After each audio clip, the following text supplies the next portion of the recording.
aclaración sobre la quema de la Biblia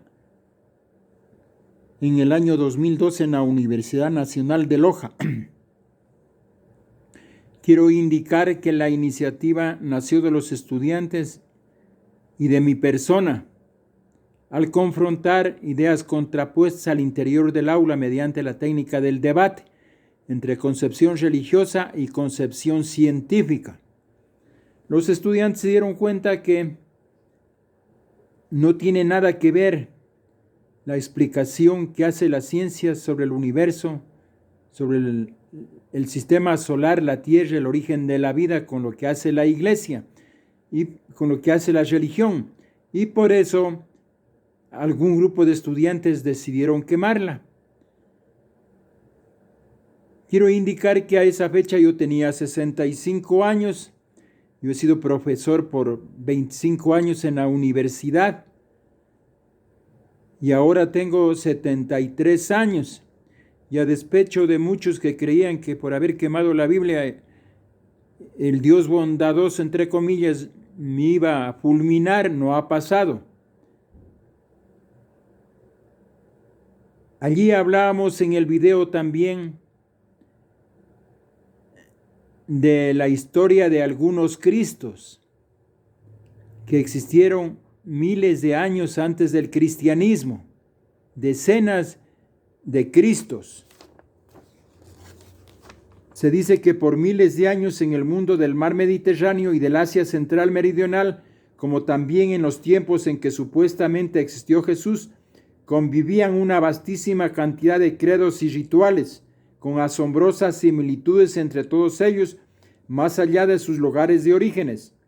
La idea de un Mesías, un Redentor nacido de mujer, pero enviado por Dios, era común a las diferentes culturas y religiones de esa región.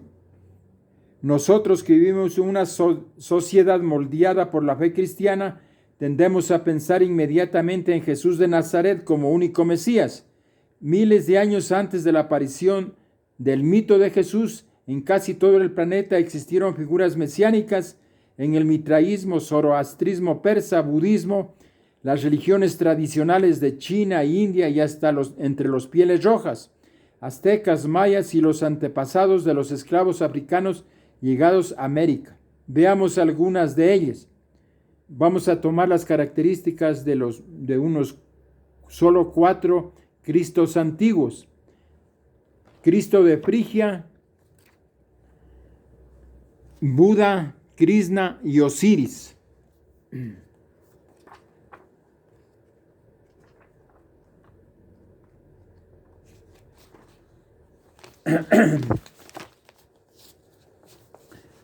Atis, Cristo de Frigia, nacido de la Virgen Nana un 25 de diciembre, poseía una doble divinidad, Padre e Hijo divino. Fue un Salvador crucificado en un árbol para la salvación de toda la humanidad. Fue enterrado, pero el tercer día sacerdotes encontraron su tumba vacía. Resucitó entre los muertos un 25 de marzo. A sus discípulos bautizó por su sangre, de tal modo que sus pecados fueron lavados y sus seguidores se declararon haber nacido nuevamente. Sus fieles comieron pan y comida sagrada creyendo haber recibido el cuerpo del Salvador. Hacia la celebración de su muerte y resurrección, que es en primavera, Él es mostrado como fue legalmente muerto y colgando de un árbol, denominado como el buen pastor, el supremo Dios, el unigénito Hijo de Dios, el Salvador. Buda, Cristo de India, nacido de la Virgen Maya un 25 de diciembre, anunciado por una estrella y concurrida por hombres sabios con costosos regalos, entre paréntesis, reyes magos. A su nacimiento los ángeles le cantaban canciones celestiales. A los 12 años enseñó en un templo. Fue tentado por Mara, que era el espíritu del mal, en tiempos de ayuno. Bautizado con agua en nombre del espíritu del Dios presente. Sanó a personas enfermas. Alimentó a unas 500 personas a partir de una pequeña canasta de bizcochos, entre paréntesis, panes, alimentos. Caminó sobre el agua, vino para cumplir con la ley, predicó por el establecimiento del reino de los justos. Obligó a sus seguidores a la pobreza y a renunciar al mundo. Se transformó en un monte, muerto según ciertas tradiciones, según una cruz, fue sepultado y resucitado entre los muertos luego de que su tumba fuera abierta por una fuerza sobrenatural. Ascendió hacia los cielos, entre paréntesis, nirvana, y retornaría luego en días para juzgar a los muertos, denominado el buen pastor, carpintero, alfa y omega, portador de libre pecado, el maestro, la luz del mundo, redentor, etc. Krishna, Cristo de India, nacido en tiempos en que su padre sustituto, Nanda, se encontraba en la ciudad para pagarle sus impuestos al rey. Su natividad fue anunciada por una estrella. Krishna fue hijo de la Virgen Devaki, en una cueva que al momento de su nacimiento fue milagrosamente iluminada por una estrella. Las vacas adoraron su nacimiento. El rey Kansa intentó buscar al Cristo hindú, ordenando asesinar a todos los niños varones nacidos esa misma noche. Krishna viajó mucho cumpliendo varios milagros, resucitó muertos, sanó leprosos, sordos y ciegos. La crucifixión de Krishna es representado por medio de una cruz y sus brazos extendidos, atravesado por una flecha colgando de la cruz. Krishna fallecido descendió a los infiernos, pero definitivamente al tercer día ascendió a los cielos. Entre paréntesis, el Evangelio de Nicodemo dice que Jesús descendió a los infiernos. Cierra paréntesis. Krishna retornaría días más tarde para juzgar a los muertos. Krishna es la segunda personificación de la Trinidad hindú. Osiris, Cristo de Egipto. Él nació para cumplir y hacer cumplir la ley. Se llamó entre mayúsculas K-R-S-T, el unido. Nacido de la Virgen Isis Mary un 25 de diciembre en un pesebre, su nacimiento fue anunciado por una estrella y asistido por 3 hombres sabios, entre paréntesis, reyes magos. Su padre terrenal se llamaba Seth, que traducido es José. A los 12 años enseñaba en el templo y a los 30 años fue bautizado, siendo recluido por 18 años. Hizo milagros, exorcizó a los demonios y resucitó a los muertos. Caminó sobre el agua, fue traicionado por Tifón, crucificado entre 2 ladrones el 17 de abril y sepultado en una tumba, y al tercer día resucitó.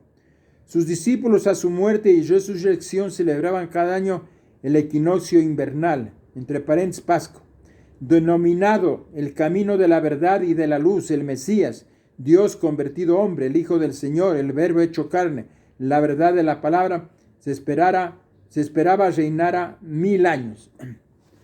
Como ustedes pueden ver, de las características de los Cristos antiguos, no hay ni la menor duda de que todas estas características fueron utilizadas para inventarse el Cristo de la iglesia. Respecto a la Biblia, se dice que ha habido incendios, ha habido accidentes de carros donde se quema el carro, pero la Biblia se mantiene intacta, no le pasa nada. Pero nosotros demostramos que la Biblia puede quemarse y se quema.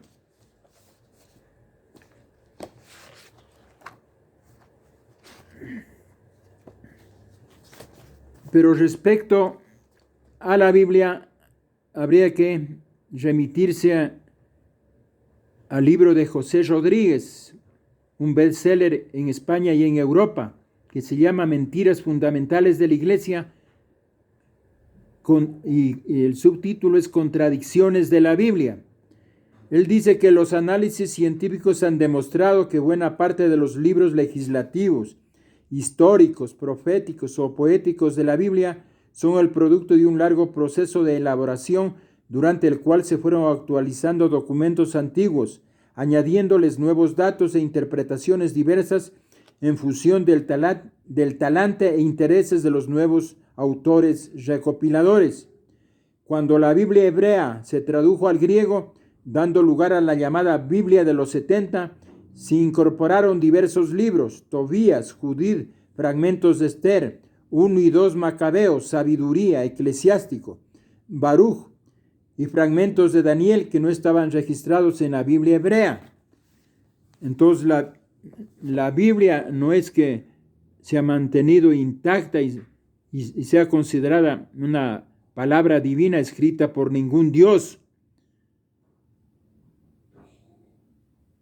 Para el buen entendedor, pocas palabras. La Biblia ha sido como las constituciones, o sea, ha sido cambiada, ha sido manipulada de acuerdo a los intereses de la época.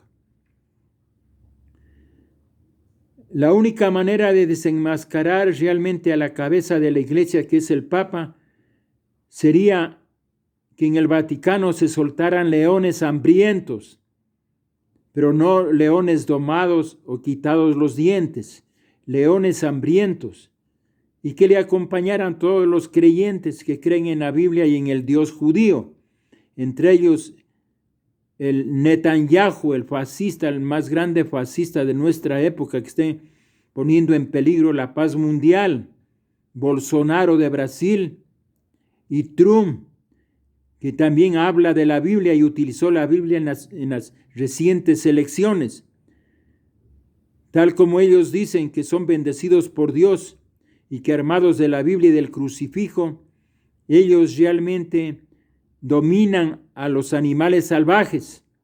Según dice la Biblia también, sería bueno de demostrar si eso es verdad o si son unos grandes mentirosos.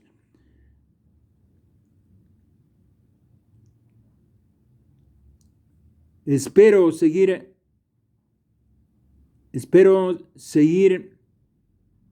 recopilando más información sobre la conquista española. Al respecto, tengo un último documento de Jorge Azpilicueta Godoy, el envenenamiento en Cajamarca, que habla del complot que hicieron los curas con Pizarro para envenenar a los capitanes de Atahualpa y a su consejo de guerra.